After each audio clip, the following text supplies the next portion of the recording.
Altsasuko artisau azoka eta artisau azokaren erdian Idoia Ugalde Iglesias bere zaldiarekin. Eguerdion. Eguerdion, kaixo. Bueno, zaldia bai, baina artisaua ez. Ez, artisaua nik ez, ni hemen bakarrik zaldia eusten eta jazta, listo.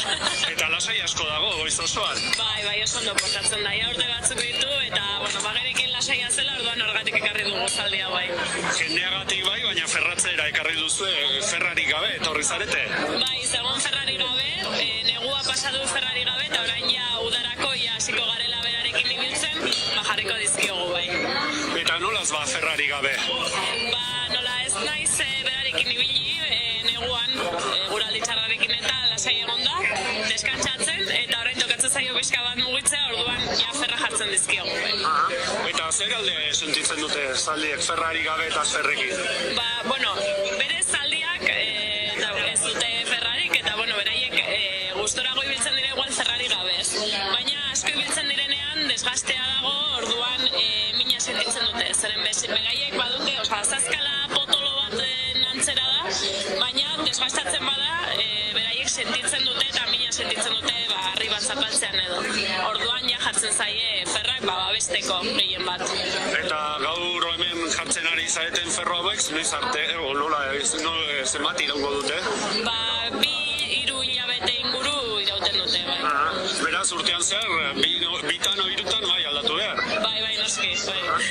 Eta, azkar izaten da prozesua? Bai, gaur pixkan motelagoari da egiten, jendea ikusteko ez, baina berez orduan baino gutxiago kostatzen zaio egitea bai zaldi bat.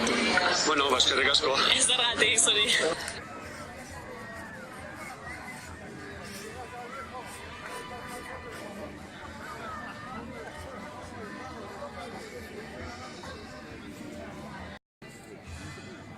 Mira, nola jartzen dion hori, gero ibiltzeko da zapatea.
Ahí los zapatos de tacón.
Luego de poner los zapatos.